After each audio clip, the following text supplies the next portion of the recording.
Good afternoon, and welcome to Teaching Truth, Putting Students First panel discussion.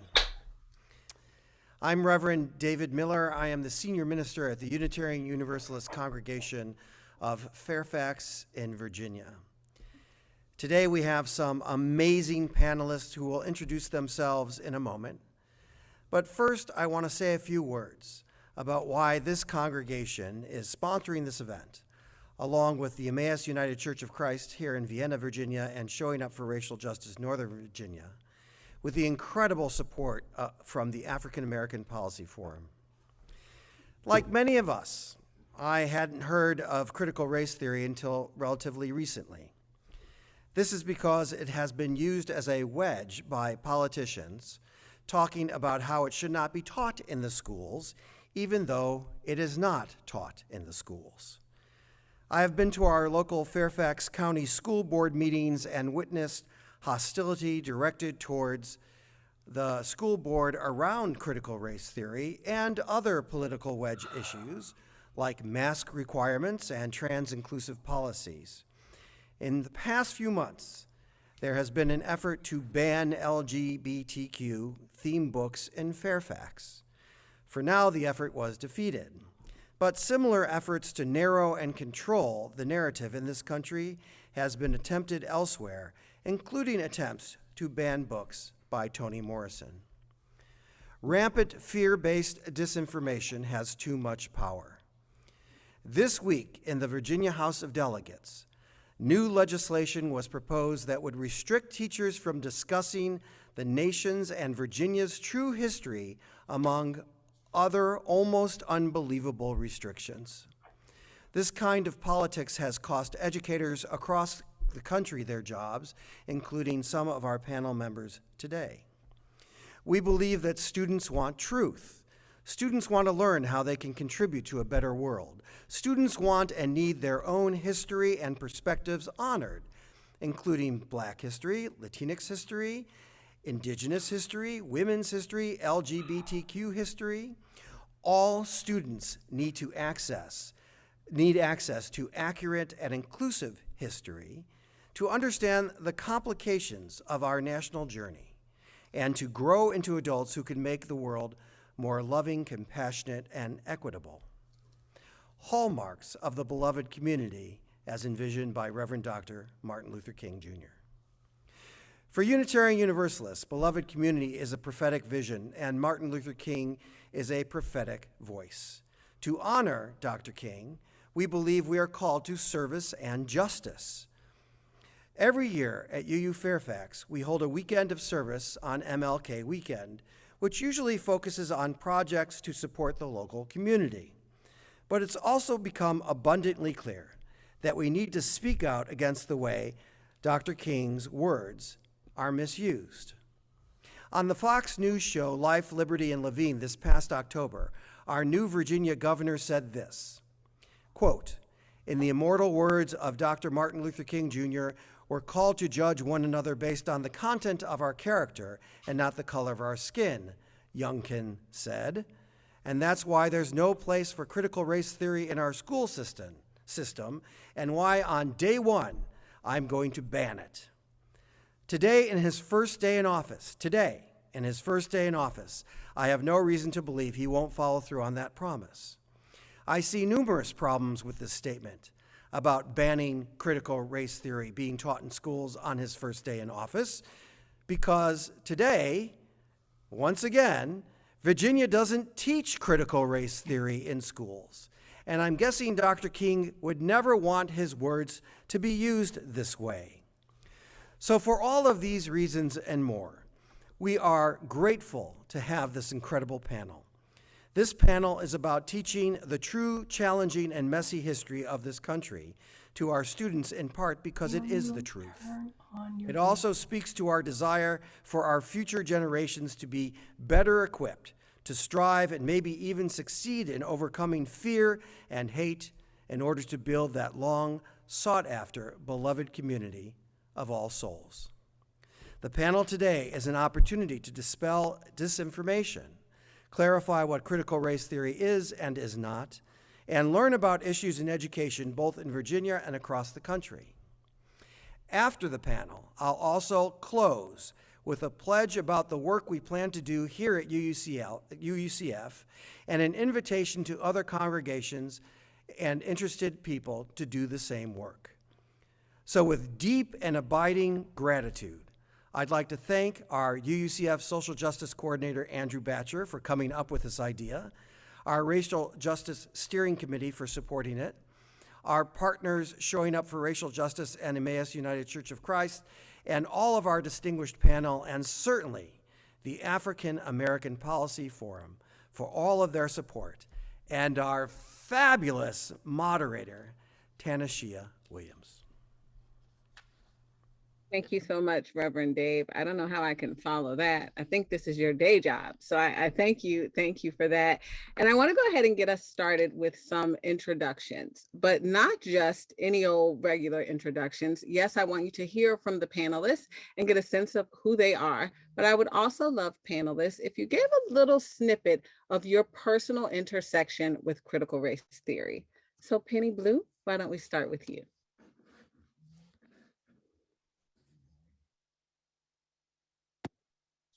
Good afternoon.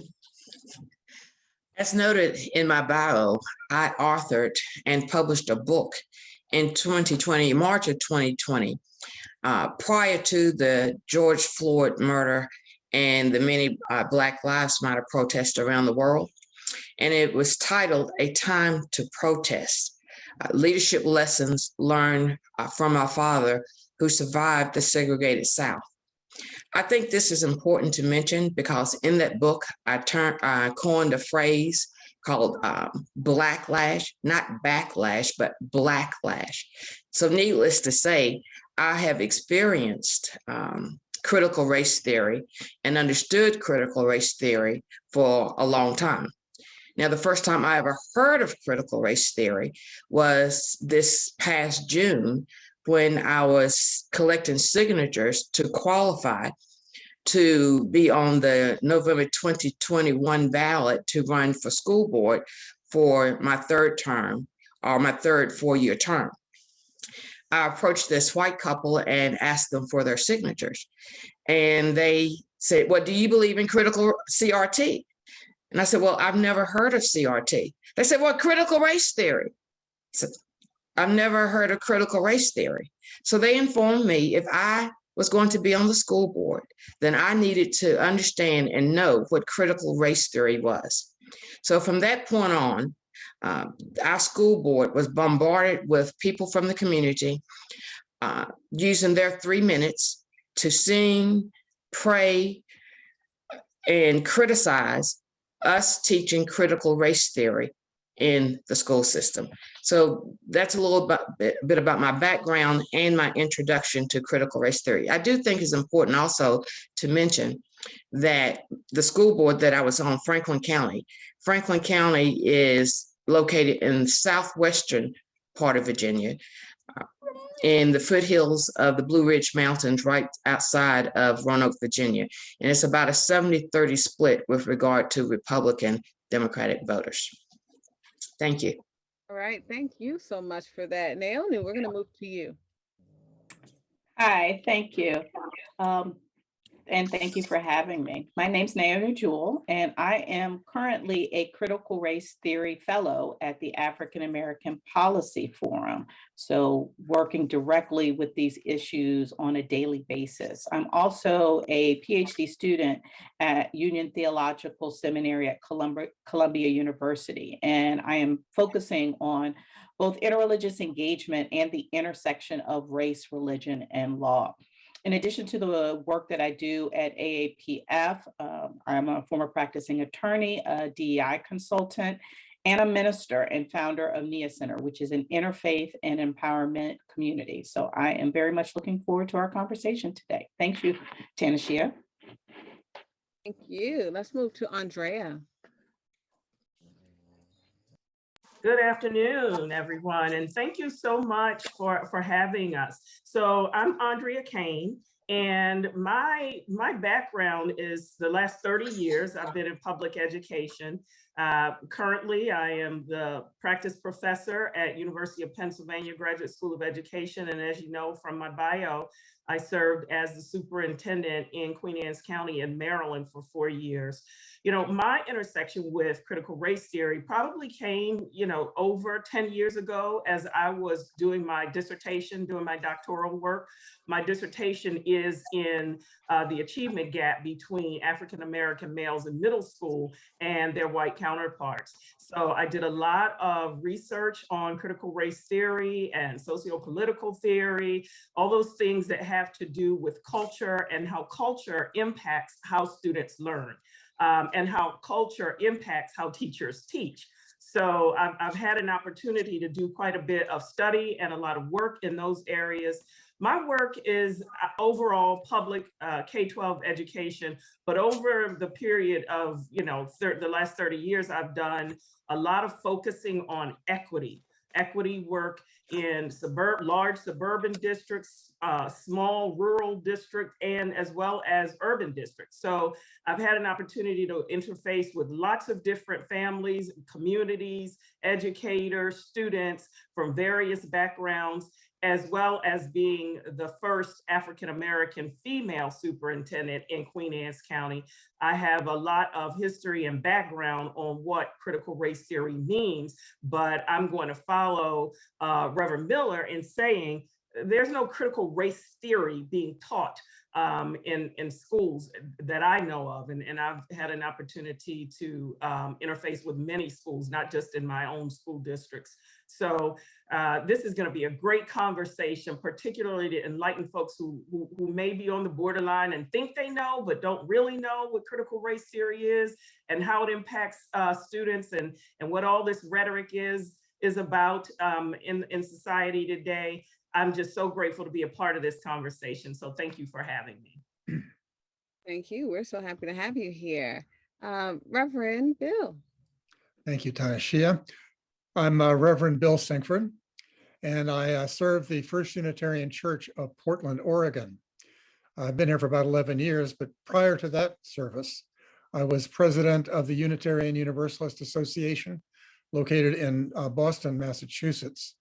And in that role, I was the first African-American to serve a traditionally white religious denomination. So I'm familiar with issues of resistance. The reality in Portland, Oregon is that Portland is a very progressive community overall. And although conservative forces tried to force through regulations outlawing critical race theory in the Portland public schools, they were turned back. But in all of the districts in the surrounding areas, which tend to be much more rural, issues around critical race theory are quite live. So I and my congregation, we have had an opportunity to raise our voice in statewide areas to try to bring some sanity to the conversation, because like Virginia, critical race theory is taught in no Oregon public schools. I should also say that critical race theory functions as a kind of cipher for resistance to the major changes that are taking place in our society, changes that are leading, we hope, toward a vibrant, pluralistic, multicultural democracy. And so I see it used as a cipher even in my congregation, which is quite progressive, and in other congregations, other religious spaces here in Oregon and around the nation.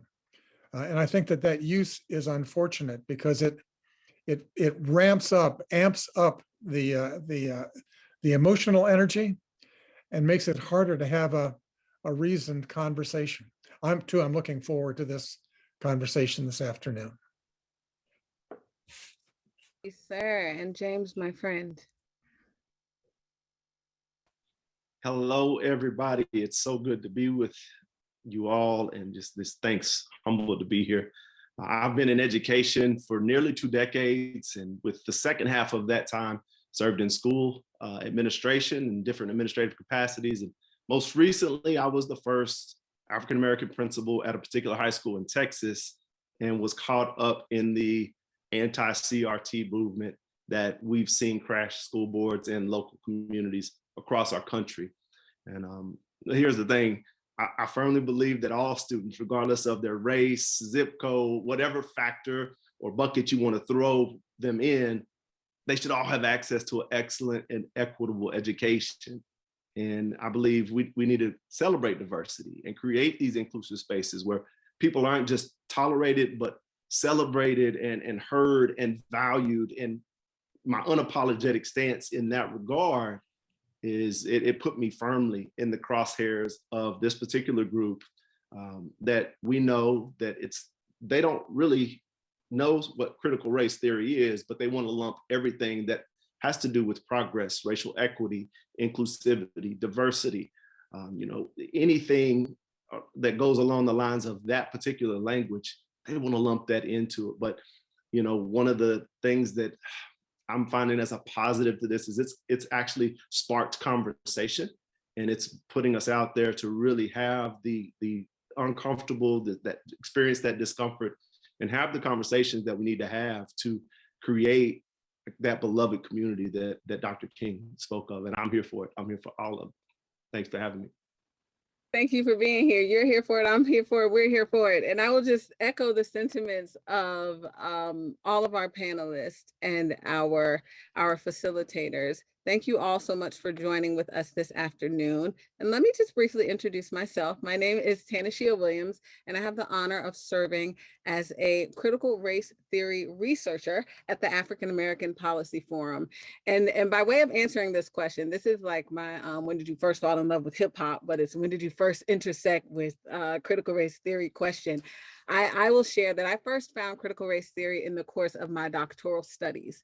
So I'm an educator, and I don't want to say the year because I'm young out here. I'm not going to tell you the year, but it's a lot of them. But I'm an educator, and I have served as a teacher, a principal, an executive director, an instructional superintendent, and I've worked in Newark, New York City, Virginia, and Washington, D.C.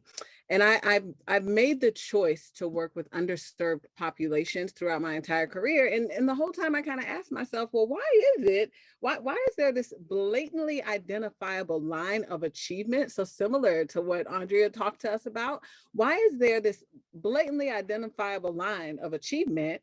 And why can we sort the two groups of kids where on one side of that line of achievement, they're doing well and they have high scores, and on the other side of that line, they're not doing as well? Why can we look at those two groups and sort them by race and socioeconomic status? I had issues with that. I still have issues with that. And I think that has driven my doctoral studies. So in the course of obtaining a PhD, I'm not quite there yet, but pray for me, I'm gonna get there soon. But in the course of obtaining this PhD, you have to look for a theoretical framework.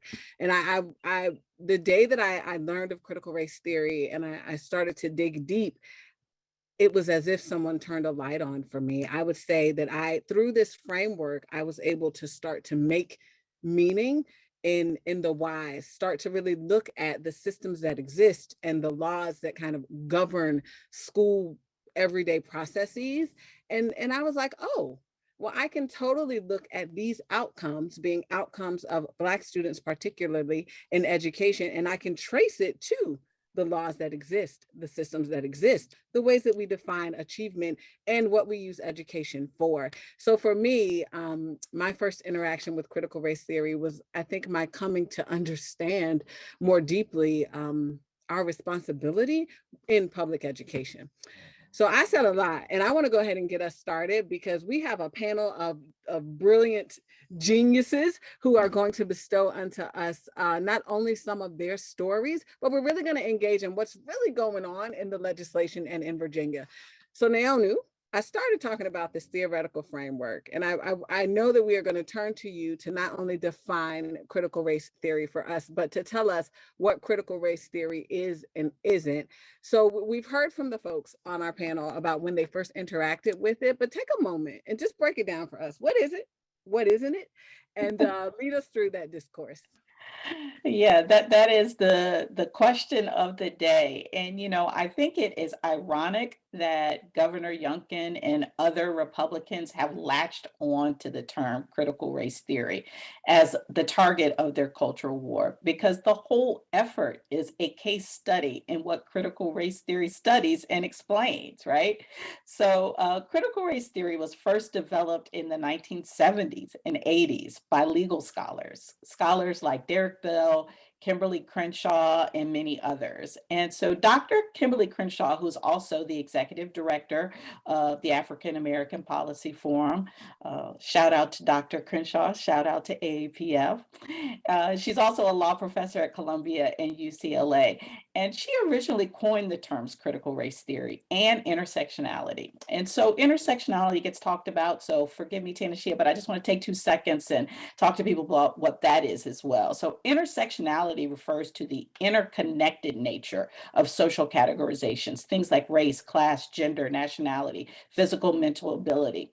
And so it's considered as they apply to both individuals and groups. And the crux of intersectionality is that overlapping identities can create compounded discrimination or disadvantage. For example, someone who's LGBTQ plus and also a woman is subject to gender and sexual orientation bias. Black women are subject to both sexism and racism. So this is what we're talking about when we talk about intersectionality.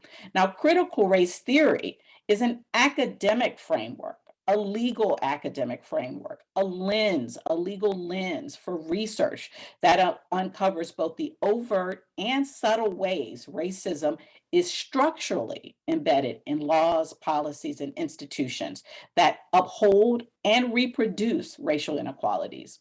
So CRT reveals how systems and policies that appear to be race neutral can have disparate impacts that discriminate and marginalize. How that shows up is societal issues like Black Americans and other people of colors having higher mortality rates, victimization by police violence, mass incarceration, higher than average student loan debts, limited home ownership, lack of affordable housing, disproportionate death of Black women in childhood, and death from COVID.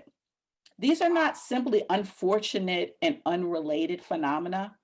They are the results of generations of laws and policies that were intentionally designed to marginalize specific populations and create racial divides, which is exactly what these so-called anti-CRT laws are doing now.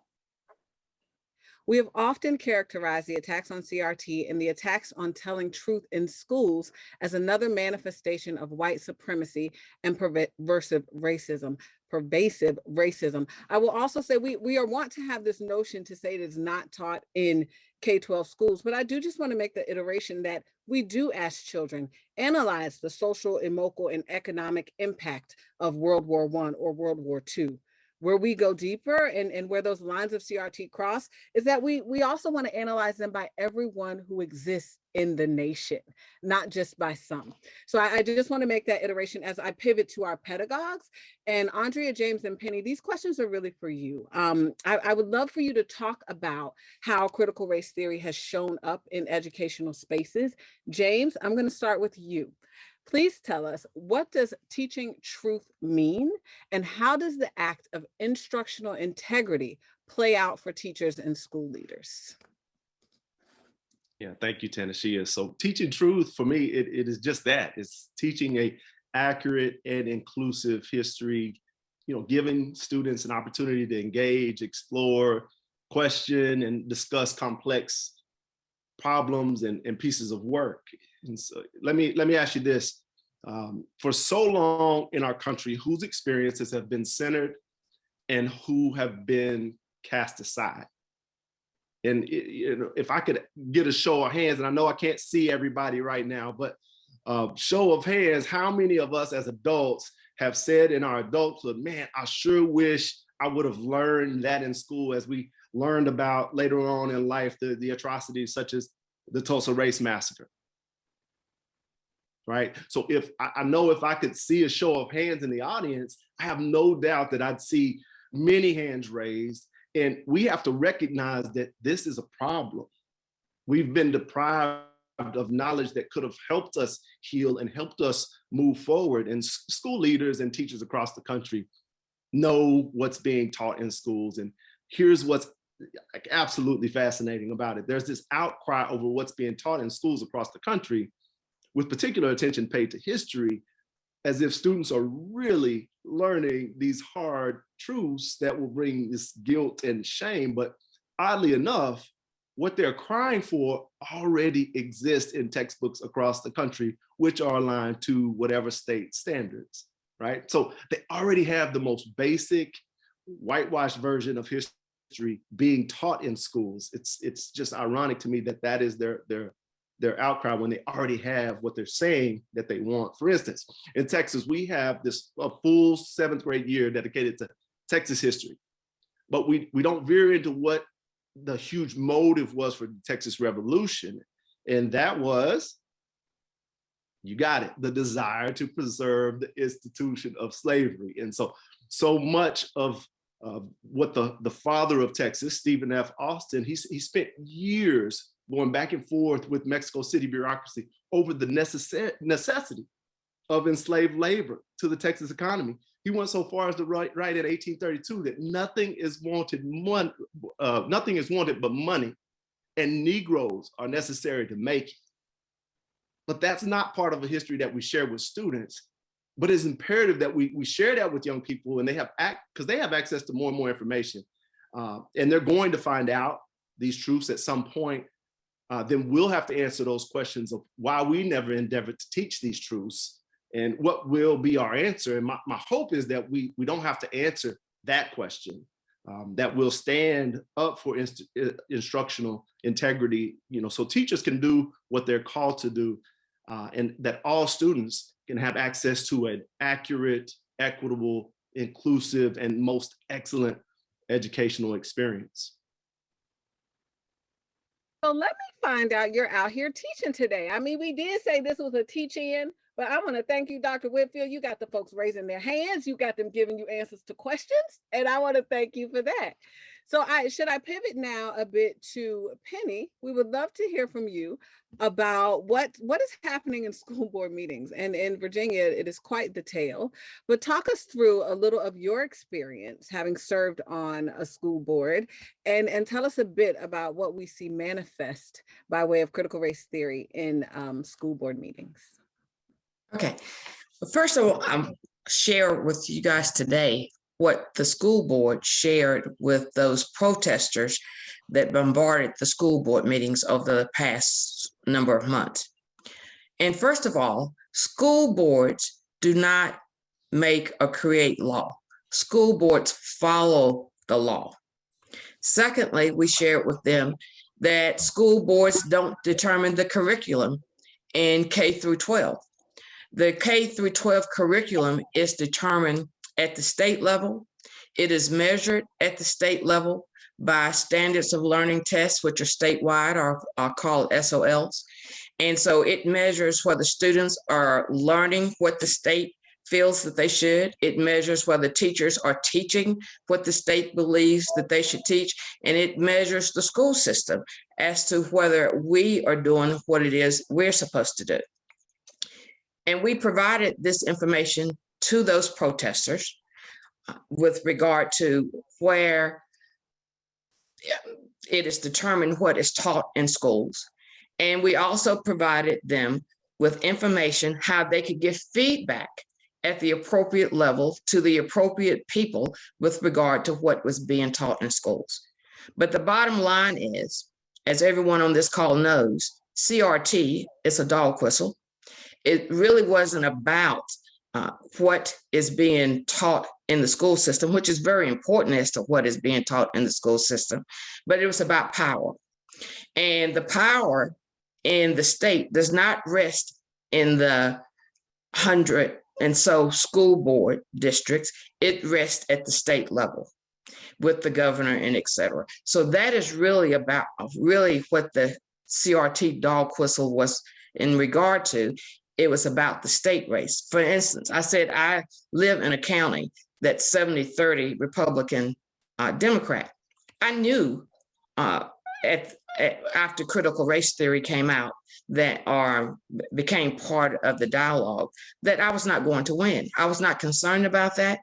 What I was concerned about was the state race, which is where the power is, which is where things are going to make the difference even going forward with regard to what is being taught in the school system. Thank you so much for that. I want to pivot now to Andrea.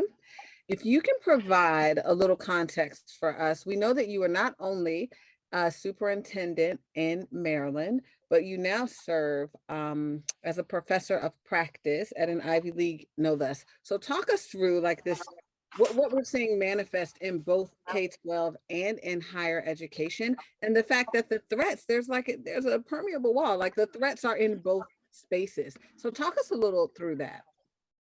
Thank you for that. And I'm going to agree with Penny and say that, first of all, the school boards definitely, in some states, do not control the curriculum, but in some states they do. So for example, in Maryland, and I've worked in Maryland and Virginia, the school board is responsible for approving the local curriculum. And that's where school boards are getting this power. And that's where we're running into difficulties. And that's why parents are storming school board meetings, because they know that probably in their state, the school board can have some impact. So say, for example, I was superintendent in Maryland, and our local school board decided, I was in the process of diversifying our novels to support our English language arts curriculum. We wanted to be sure that students had some options with the books that they read, that teachers had some options, that they were not reading just novels with white male protagonists. They were reading novels that had diverse authors and with diverse themes, accepting and belonging for among students that were different. So, and the school board decided that they didn't like one of the books, and that book was Harbor Me. And honestly, anybody who knows anything about Harbor Me by Jacqueline Woodson knows that there's absolutely no harm in anything that is in that book that is designed for middle and high school kids. So they decided that they wanted to ban that, jump on the bandwagon, because there was a student in that book that was an immigrant. His family was immigrants, and there was some issue about immigration laws and that kind of thing. And so they just jumped on that. So, you know, the danger, not only at the pre-K to 12 level, but also at the university level, is in giving people with this perceived power the authority to reign over what we learn. At both levels, I'm going to say at the pre-K 12 level and at the university level, we're talking about challenging our thinking. We're talking about, I mean, why do people go to college? People go to college so that they can expand their opportunities to have a better life, you know, higher income, absolutely. But they know that the process to getting there is about thinking. They're going to be challenged to think critically. High school students, elementary, middle school students, teachers challenge them to think critically. That doesn't mean spoon feeding every little bit of information, but that means allowing them to grapple, right, with history, with what is actually happening in classrooms, whether you're in a third grade classroom or a doctoral class, right? It's about challenging them to grapple with concepts that are complex and that are real, right? So our history, regardless of who likes it, is real. It happened. How do we prevent these kinds of things from happening again? What are your thoughts? What are some ideas on things that could have, you know, had a different impact? Challenge the thinking. And what we're in the middle of are, you know, and let me just put it the way that it appears to Andrea Kane. We're in the middle of a season where we have white males who are fearful, white males with legislative power who are fearful that people of color are going to get together, and not just people of color, but allies of people of color are going to get together, actually mobilize, like they're doing right? And put an end to some of this foolishness. And that's the way I see it, as absolute foolishness. It is hateful. It is insulting to think that we cannot allow children to understand the history that we've had and to grapple with that, right? And to think about it critically and think about how it can not happen again. What we're experiencing is it happening again. We are in the middle of experiencing some white males who are going to try to control what everybody else thinks about a subject, what everybody else does about a subject. This is critical race theory. It is about power. It is about who has the power and how that power influences general society. So if we talk about whether we're talking about it in terms of public pre-K to 12 or at the university level, which heaven knows that would impact so many things. It would impact funding for research. Let's think about politicizing that, right? How many more studies do we get to do to show how power influences society, how culture influences society? That would probably get cut, right? That cuts off a level of thinking.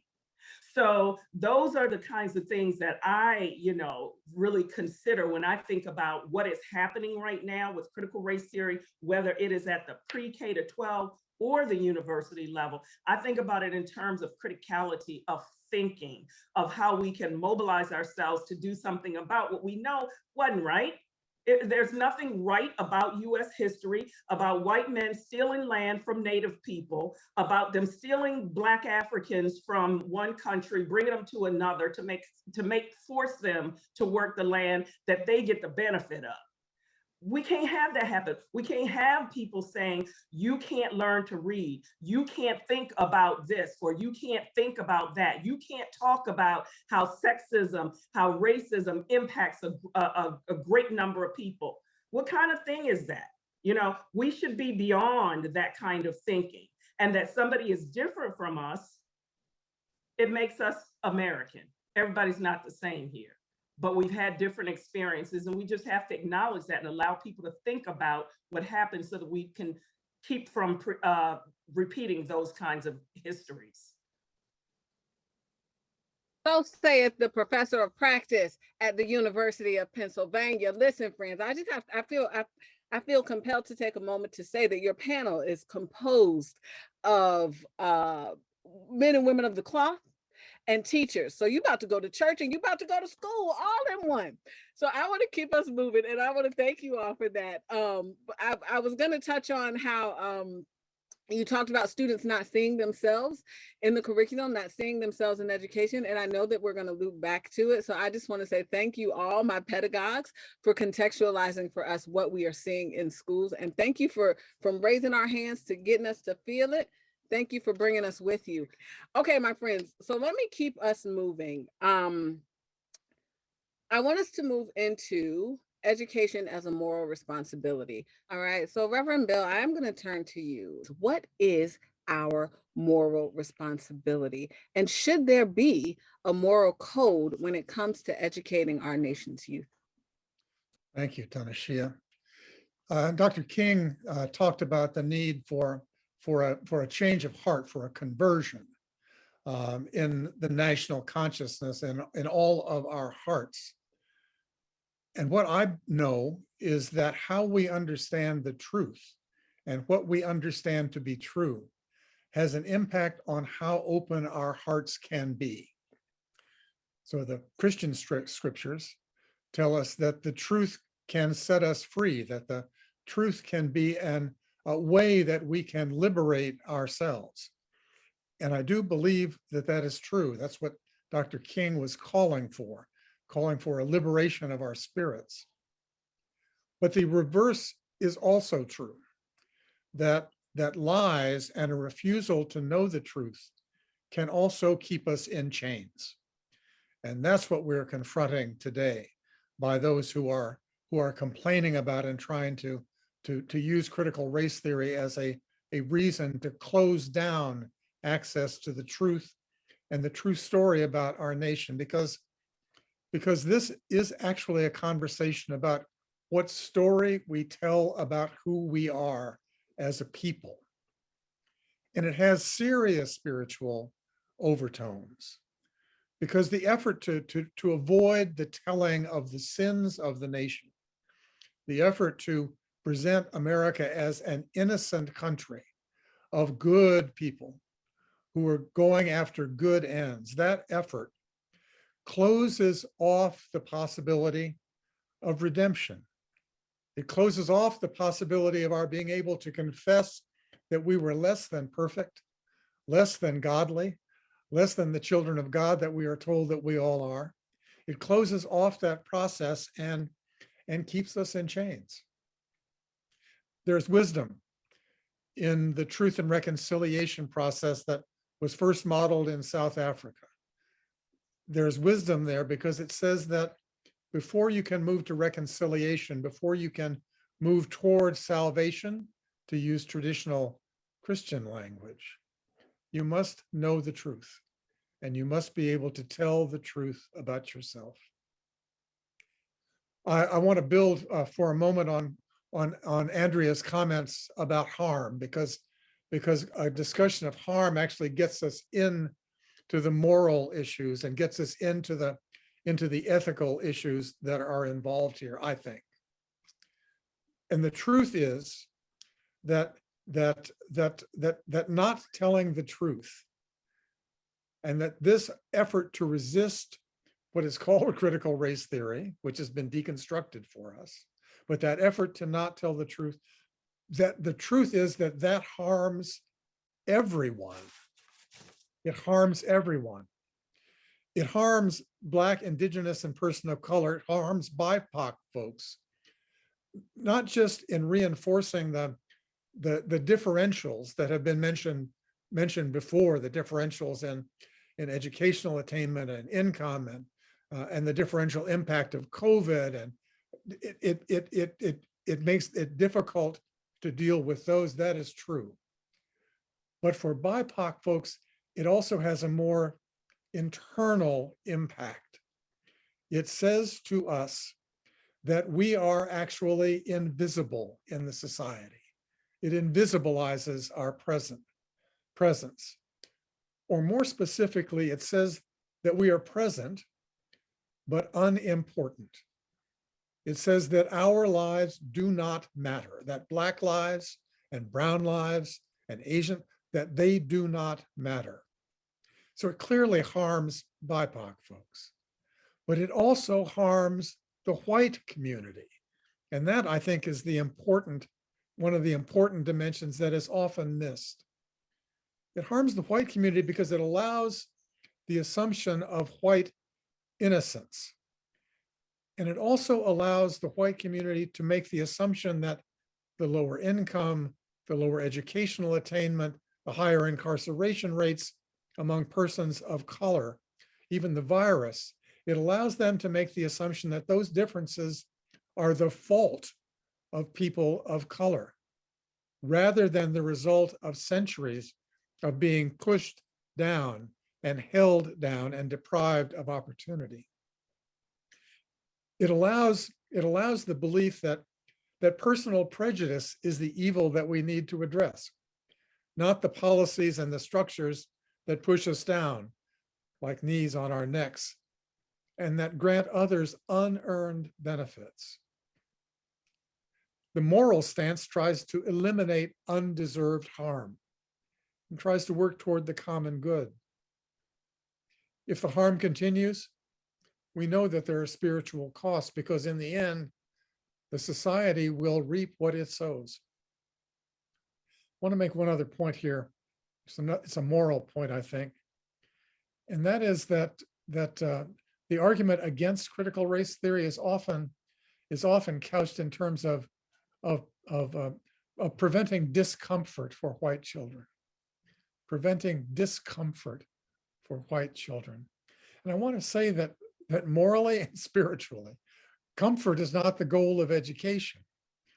We want to prepare our children to deal effectively with the truth of the world. And education at its best prepares our children to make good decisions as citizens.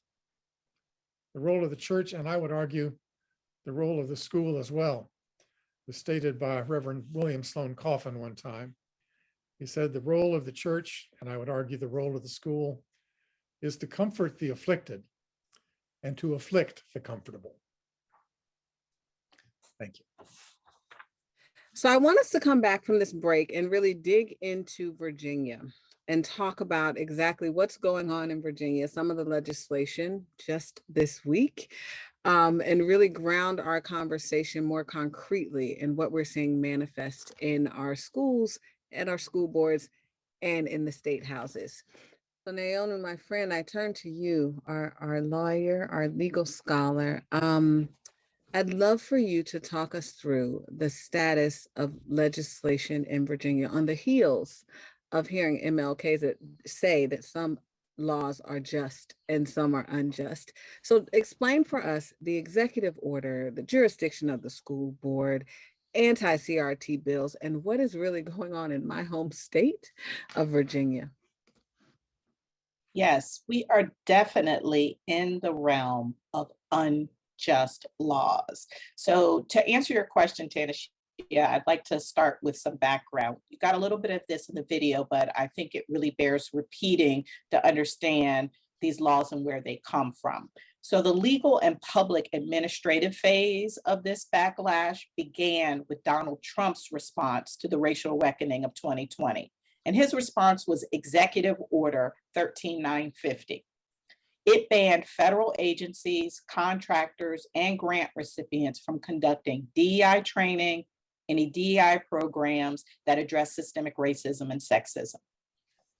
Now, although one of the first things that President Biden did when he became president was rescind 13950, the damage was done. What started with Donald Trump's executive order has become a campaign that is a full-on war against racial and gender justice. And the result has been the enactment of similar laws across the country that censor teachers and erase American history from the classroom.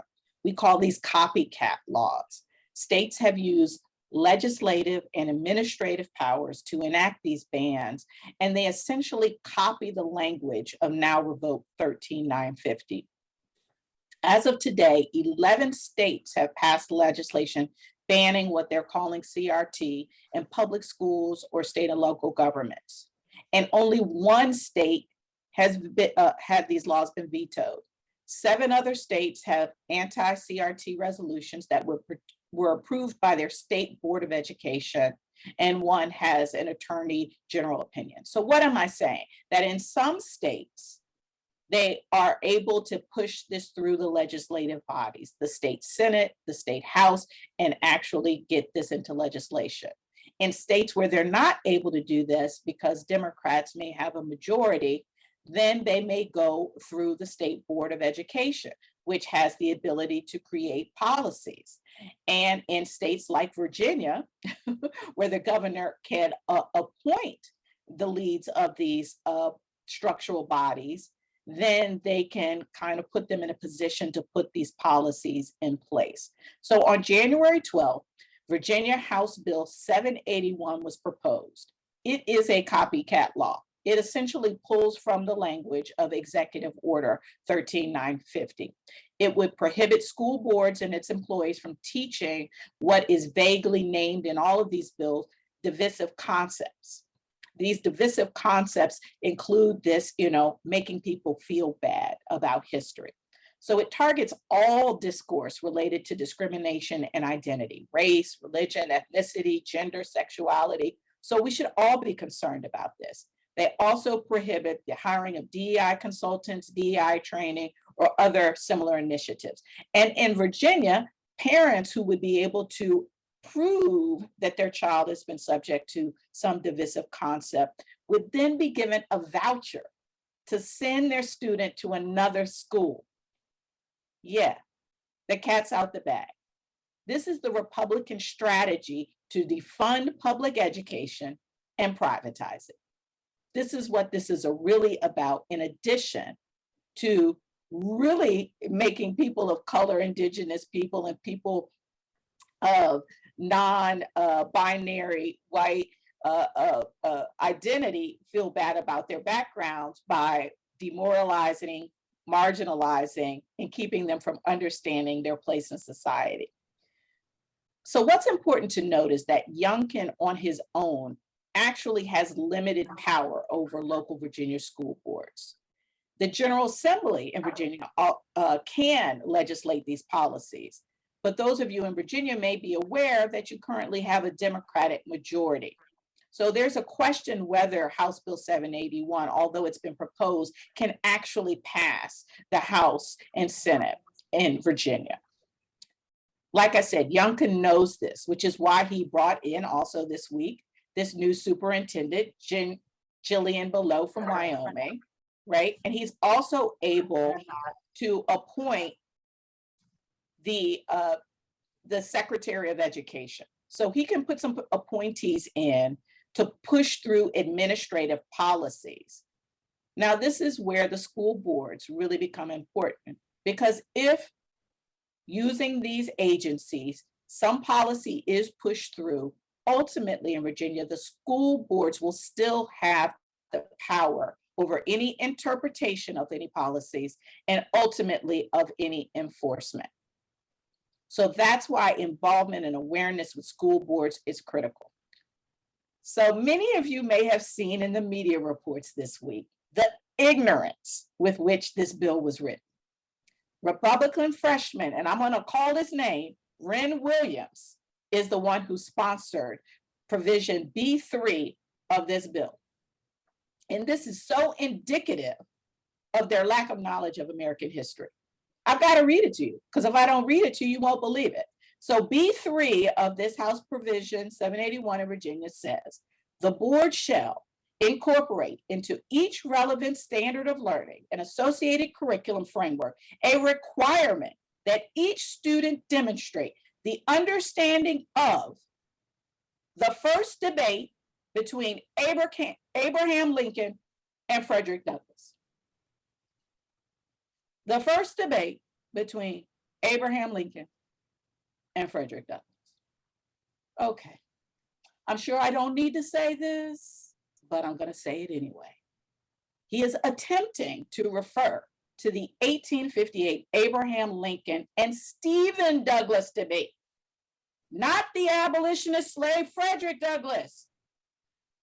But folks, this is what happens when history lives into its name and becomes his version of the story, her version of the story, their version of the story, your version, my version. The African proverb is telling here, until the lion learns to speak or have their own historians, the history of the hunt will always glorify the hunter. This is what is at stake. Back to you, Tamshia. I don't know if I want to take the mic back. And what I love about what you just did is you gave a concrete example and then you corrected it. But I do want to add to that, if I may, for the educators who are listening, what is also interesting about that that the B provision in this House bill is that we have an articulation of documents that should show up in a standards of learning assessment. Now, for my educators who are out there, our job is to teach students skills.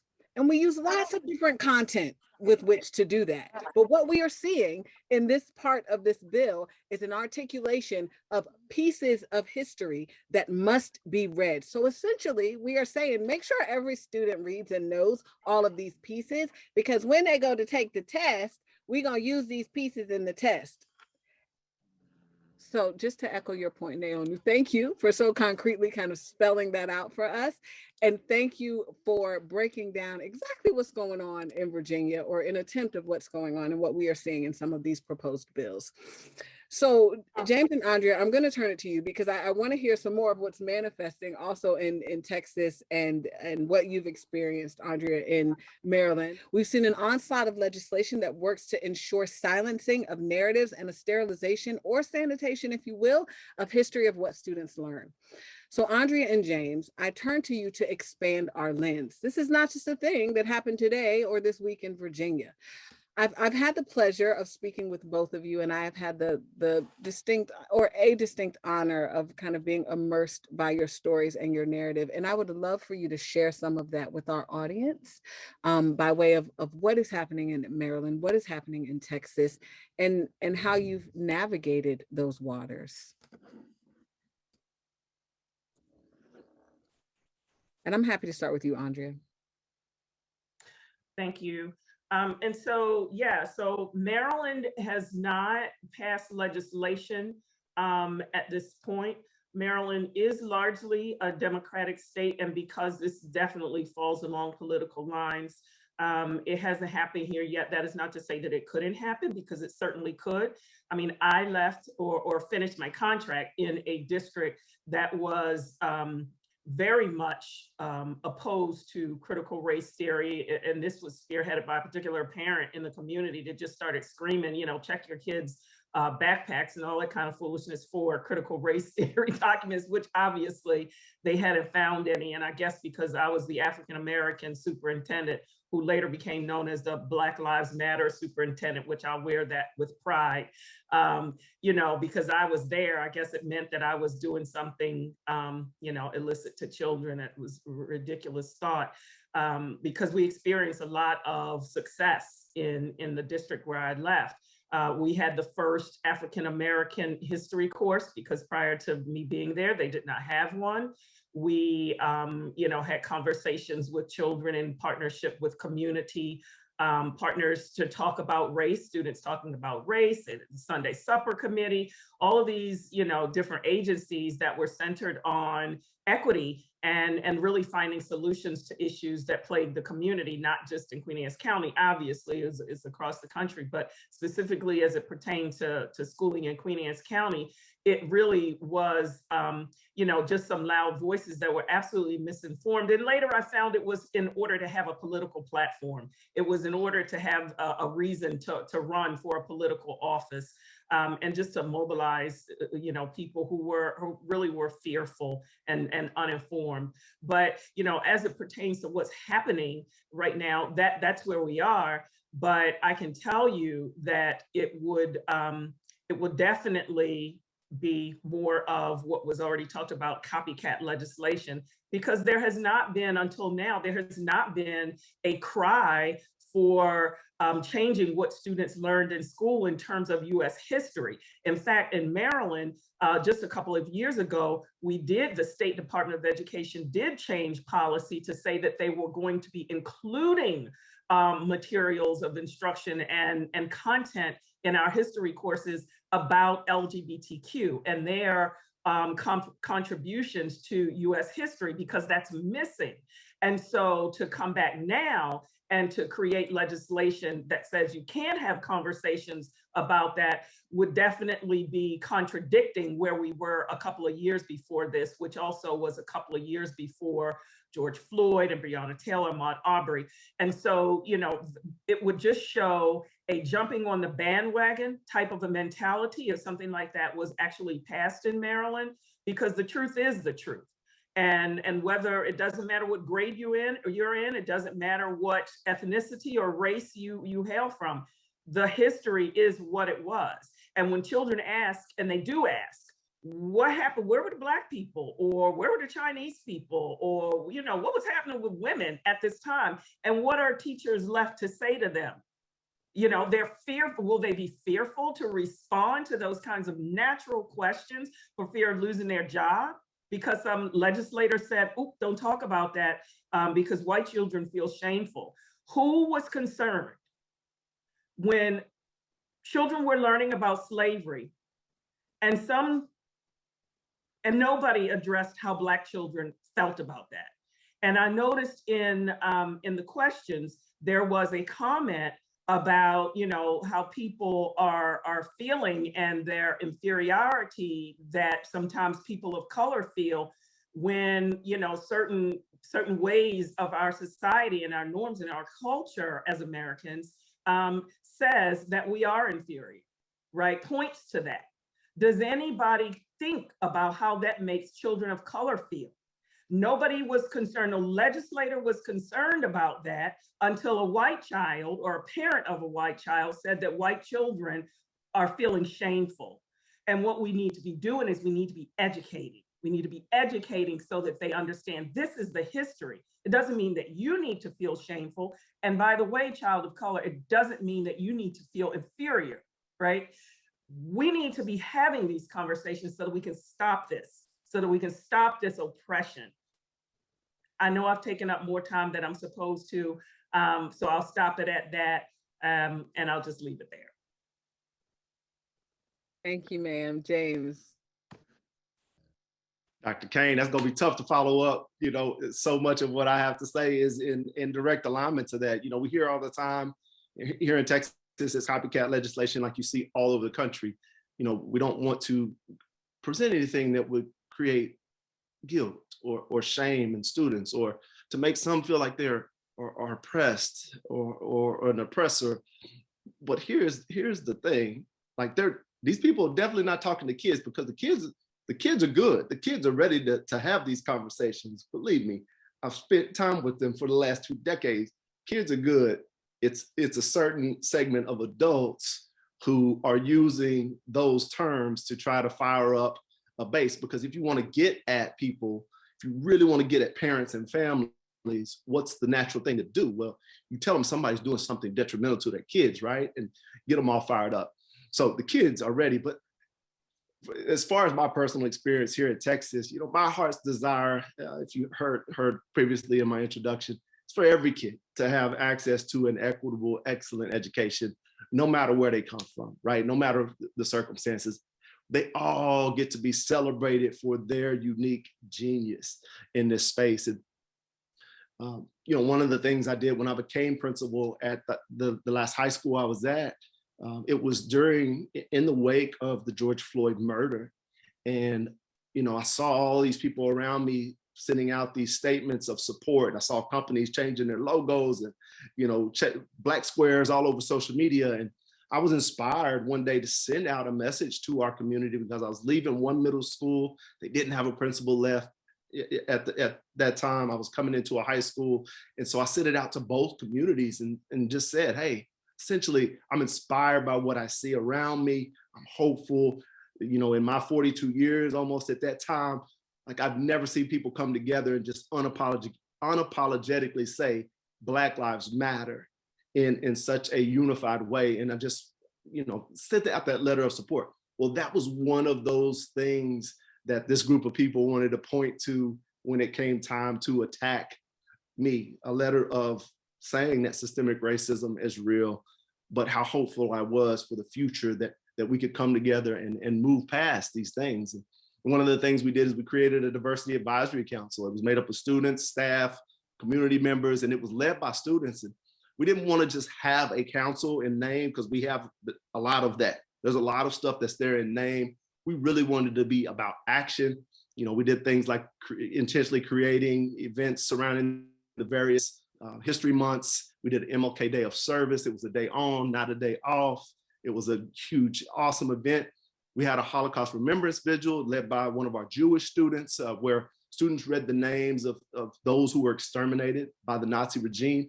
And these things did a great job of building community in some powerful ways that we hadn't seen. Cross sections of students were coming together in ways that they hadn't before. But, you know, doing those things and having that stance, that landed us in the crosshairs of those that, you know, will blatantly tell you that essentially they're hateful, intolerant, anti-equity.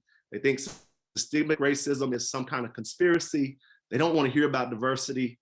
They don't want to talk about the disparities in things such as GT programming and discipline rates, test scores. They don't realize that what they're providing society right now is a real-time case study in critical race theory. But I was unwilling to compromise on those things, and because we know that there are real systemic issues that create barriers to students being ready for the next phase of their life, whether that's college, career, or military. And I'll never compromise on that, because every kid deserves access to these opportunities that they've been systemically left out of. And sadly, that group of people created a situation that, that happened. But I'm hopeful because, there's an overwhelming amount of support. I've seen in staff and families and people all around the world that are just in this time, even though it's challenging, coming together and finding their voices through, this issue. So it's especially the students. I want to give a shout out to the students. You're seeing it. I saw it on my campus. You're seeing it around the country. Students are using their voices and they're demanding to be heard.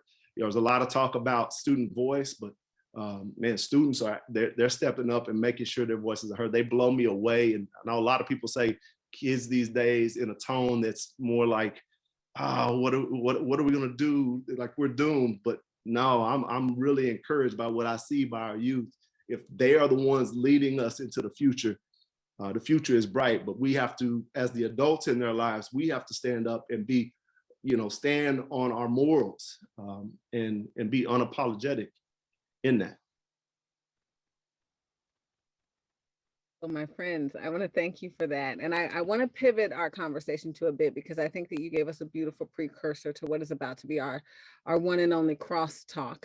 So I think we alluded to this earlier. I think, Naomi, you actually brought out this point that earlier this week, we did hear from Youngkin's camp on who he has tapped to lead education in Virginia. And I just want to pull out that on January 13th, the Richmond Times-Dispatch published a piece that had a pull quote from Youngkin, where he said that he intends to, quote, restore excellence in education. He furthered, under my direction, the folks that he's hired will get to work on ensuring our schools remain safely open, ban critical race theory and political agendas from our classrooms, and rebuild our crumbling schools.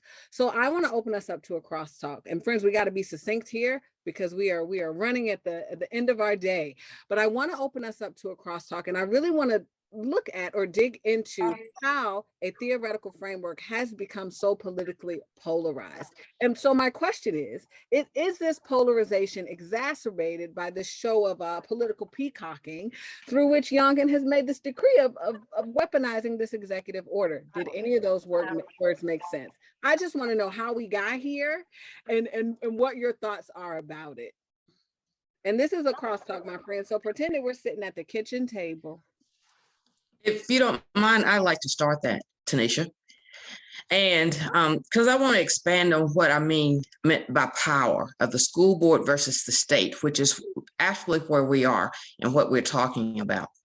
The school board might be able to ban a book, but regardless, the school boards have to ensure that children can pass statewide tests. So therefore, what is taught in the school system is, as Naomi mentioned, is provided by at a state level. And when you go, and we mentioned earlier, we're in the midst of repeating history, because we are. If you look back after the Brown versus Board of Education, that is when, right after that is when the largest parent organizations got involved in the school system in Virginia, and possibly, across the United States. And in Virginia, it was led by what we call the Bird Machine. And they actually shut down schools in the state of Virginia. They shut down schools in Charlottesville, they shut down schools in Norfolk, and et cetera.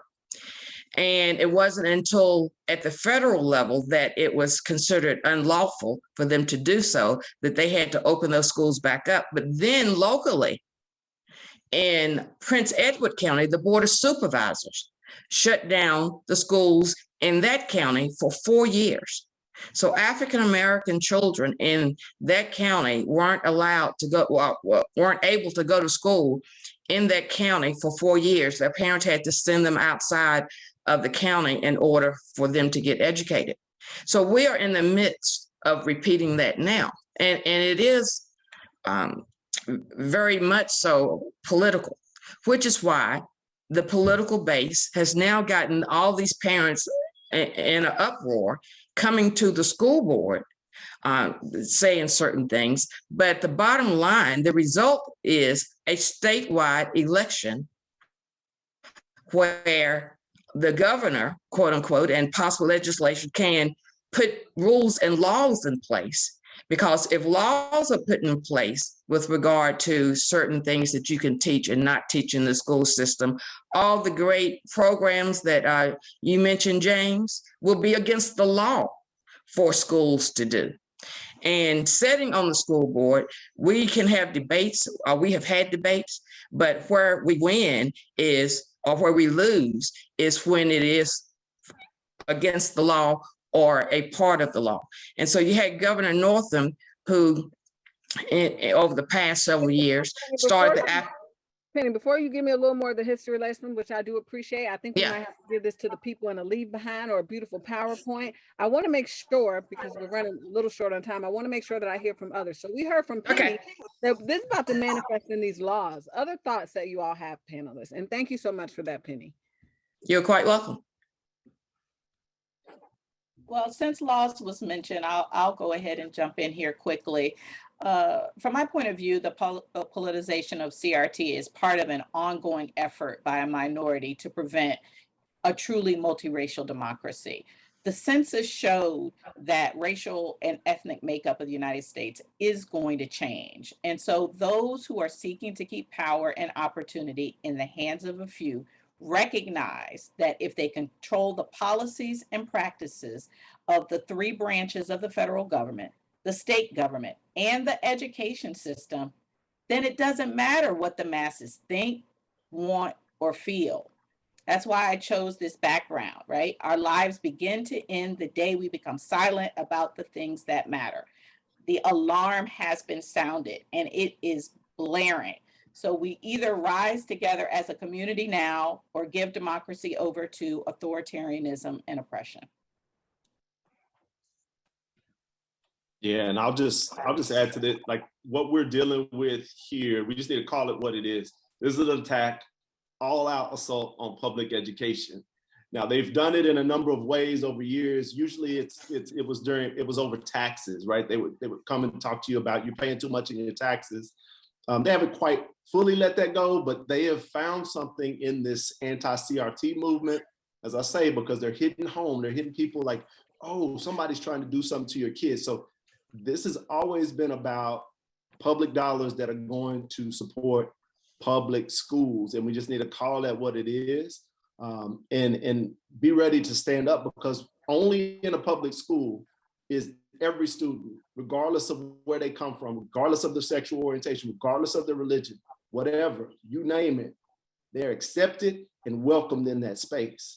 The schools that these people would want are very exclusive in nature and definitely not for all kids. And so what we're in a battle for all kids to have access, because if they strip those dollars, if they start stripping dollars, that per pupil funding, we will only see further deterioration, especially in places that need this money the most. And so they know it's not CRT. They put the blueprint out there, and Ruffalo said it. He said, we know it's not this, but we're just going to try.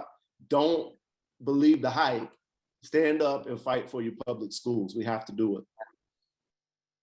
I'll jump in here. I think that I value organizing greatly, and organizing is clearly necessary now. But we are all being invited to stand up and join in a fight in public. And it therefore becomes not about changing minds.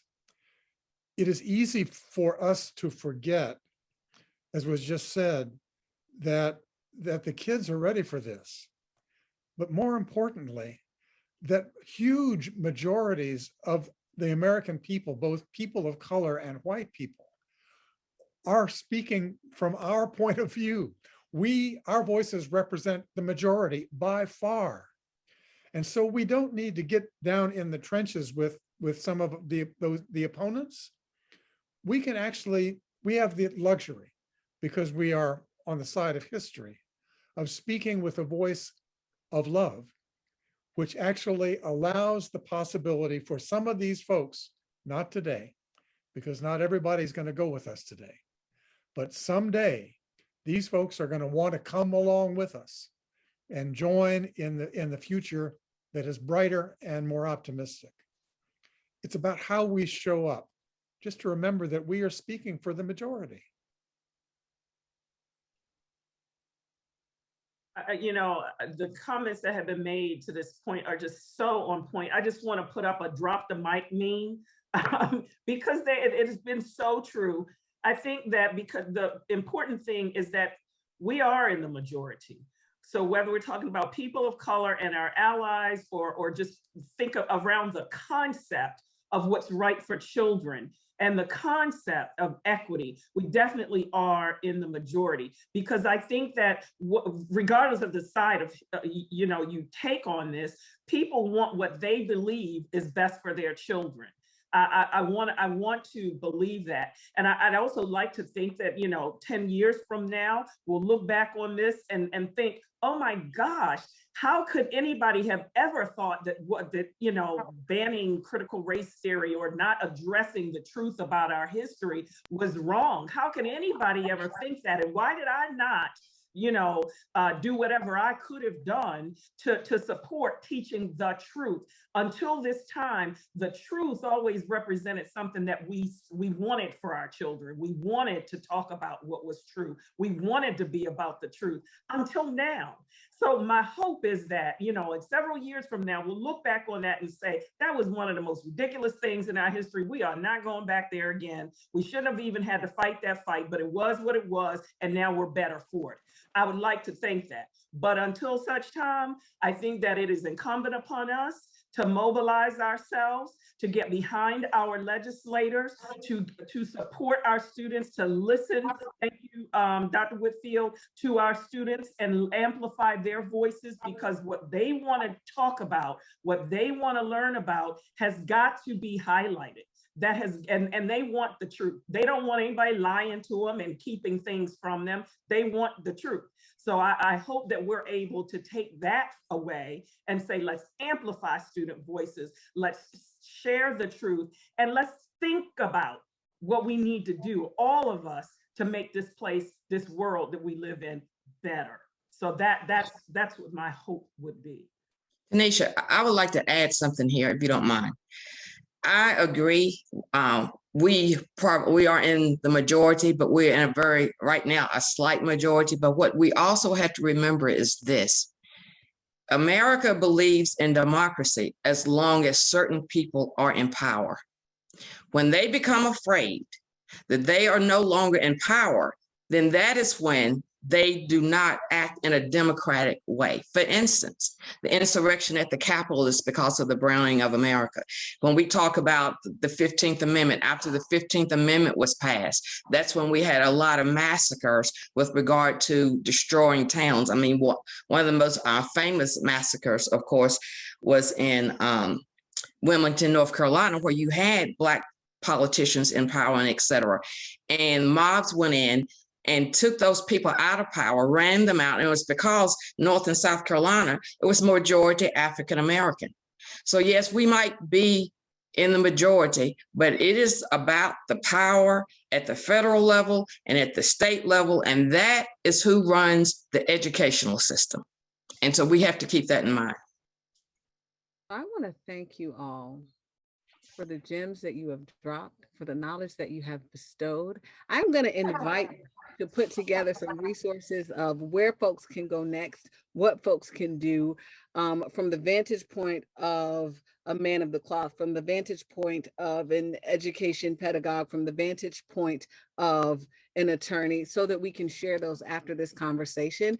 And I want to pivot us then to our closing, our 1, 2, 3, I guess our 7th participant in this panel, whose quotes we've made use of. And I'll start by saying on October 26, 1967, a little less than 6 months before Dr. King was assassinated, he spoke candidly to a group of teenagers at Barrett Junior High School in Philadelphia. He offered 3 critical points to add to our life's blueprint. So in the spirit of me gathering from you all some takeaways, some gems, some things that folks can do next that we can share out, I want us to listen to these gems that Dr. King shared with these students, because I think that they are just as applicable, one, to adults as they are to junior high school students. And I think they are just as applicable today as they were then. The first, and just to give you an overview, because this is about an 8-minute video. So just to give you an overview, King promotes a deep belief in your own dignity, your worth, and your somebodyness. The basic principle of excellence in all of our fields of endeavor. And lastly, a commitment to the eternal principles of beauty, love, and justice. So there are no more fitting sentiments than those that can be expressed, or those that were expressed by Dr. Reverend Martin Luther King Jr. And I would love us to hear those sentiments now.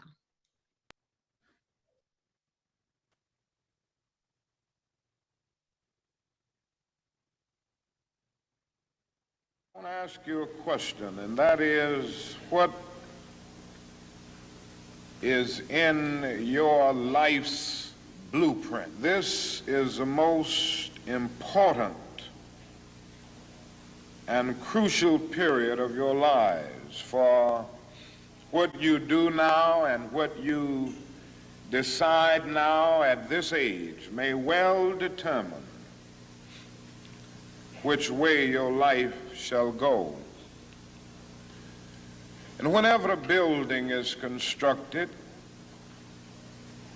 you usually have an architect who draws a blueprint.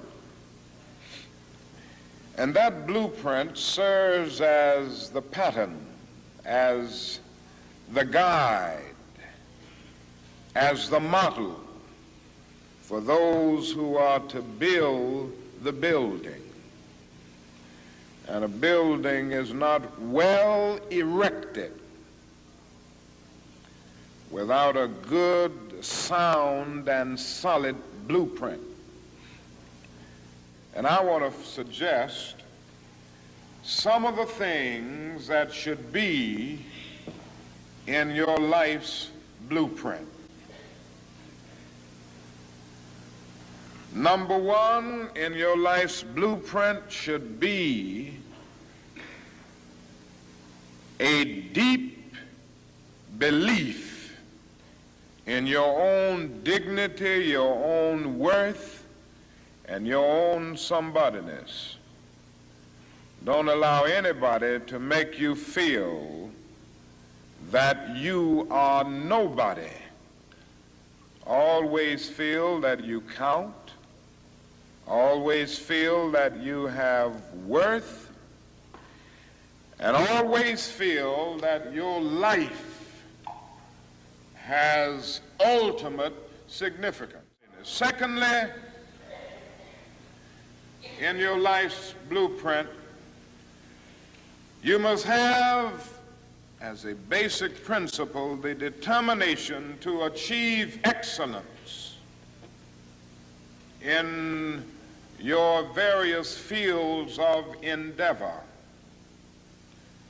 You're going to be deciding as the days and the years unfold what you will do in life, what your life's work will be. And once you discover what it will be, set out to do it and to do it well. And I say to you, my young friends, that doors are opening to each of you. Doors of opportunity are opening to each of you that were not open to your mothers and to your fathers. And the great challenge facing you is to be ready to enter these doors as they open. And so I would urge you to study hard, to burn the midnight oil. I would say to you, don't drop out of school, and I understand all of the sociological reasons why we often drop out of school. But I urge you, in spite of your economic plight, in spite of the situation that you are forced to live so often with intolerable conditions, stay in school. And when you discover what you're going to be in life, set out to do it as if God Almighty called you at this particular moment in history to do it. Set out to do a good job and do that job so well that the living, the dead, or the unborn couldn't do it any better.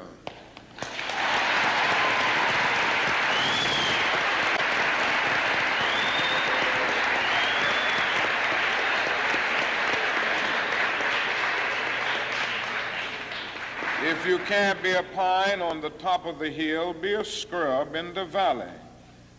But be the best little scrub on the side of the rill. Be a bush if you can't be a tree. If you can't be a highway, just be a trail. If you can't be the sun, be a star. For it isn't by size that you win or you fail. Be the best of whatever you are.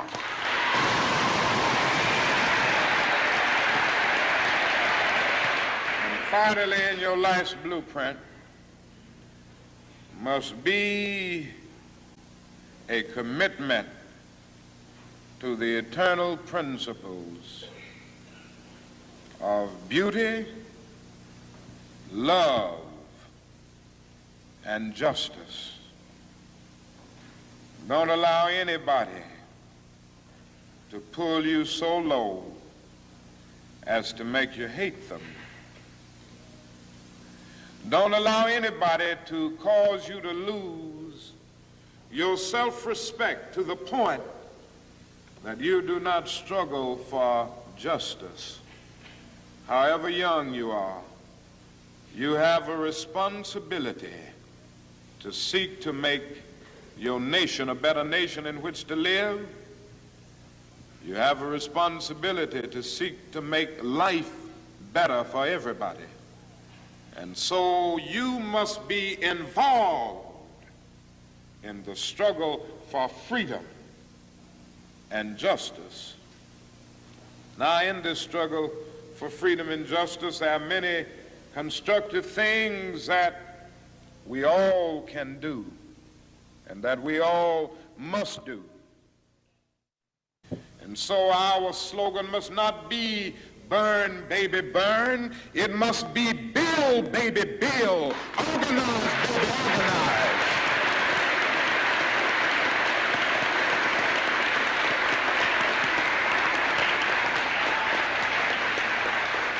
Yes, our slogan must be learn, baby, learn, so that we can earn, baby, earn.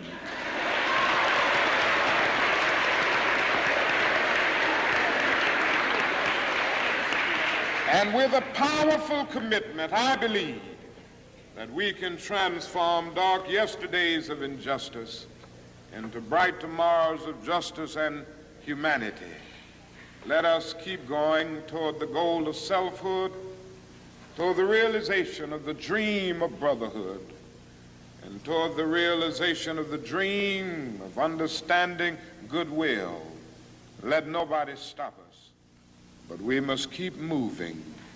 We must keep going. If you can't fly, run. If you can't run, walk. If you can't walk, crawl, but by all means, keep moving. And Dave, I'm actually going to turn it over to you. I will take this opportunity to thank our panelists. Thank you all so much for the gems that you have bestowed. Again, we promise to forward any sentiments that you have by way of recommendation to our audience members, both in the Zoom and on the streaming, and we'll make it available at the UUCF. I'm just making up things website for folks to archive, but Reverend Dave, I'm now going to turn it over to you for our closing. Well, thank you so much, Tanashia. What an amazing panel. Here's what we're going to do. For all of those of you who are out there on the web, just pretend we're together and let's give them an incredible round of applause. What a wonderful job. Thank you all so very much, panel, and specifically our fabulous moderator. Beauty, love, and justice.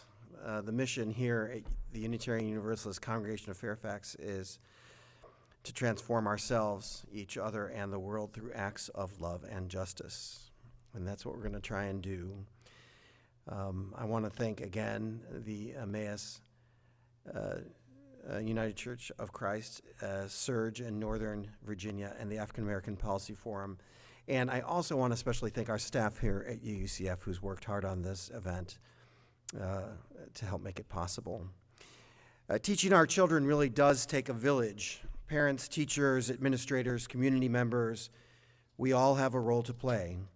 At UUCF, as part of our religious exploration program, 5 years ago, we piloted an inclusive Virginia history curriculum for our religious program here at UUCF. Today, we are pledging to further develop this curriculum over the next year and to offer it for free to all those in nonprofit and faith communities who wish to join us in this pledge to teach the true inclusive history of this state. We do this regardless of what happens in the legislature or what Youngkin has done today, and I understand he actually did sign his executive order. We pledge to teach truth and work towards the beloved community envisioned by Reverend Dr. Martin Luther King Jr. So if your faith community or community organization would like to join us in this pledge, please send an email to the email that we've been talking about all day, teachingtruth@uucf.org, teachingtruth@uucf.org, so we can stay in contact and follow up. We also will be posting this event again online, and for those of you who registered, we have your email addresses. We'll be sending you more information about how you can find that out. We will continue to advocate at the Fairfax County School Board and in the Virginia Legislature in support of inclusive schools, accurate history, and putting students first.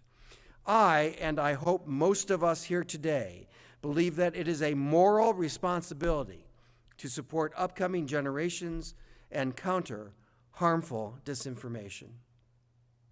For everyone who registered for this event and those of you watching on our web stream, but for everyone who registered for this event, you will get a follow-up today, including resources from today's panelists, which I believe Tanashia also said.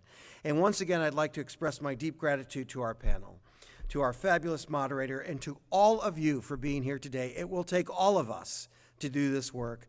It is the work that we called to do in this generation. This is the beginning of which I promise will be good and vital work to come. Amen, and may that be so. Thank you all for being here today.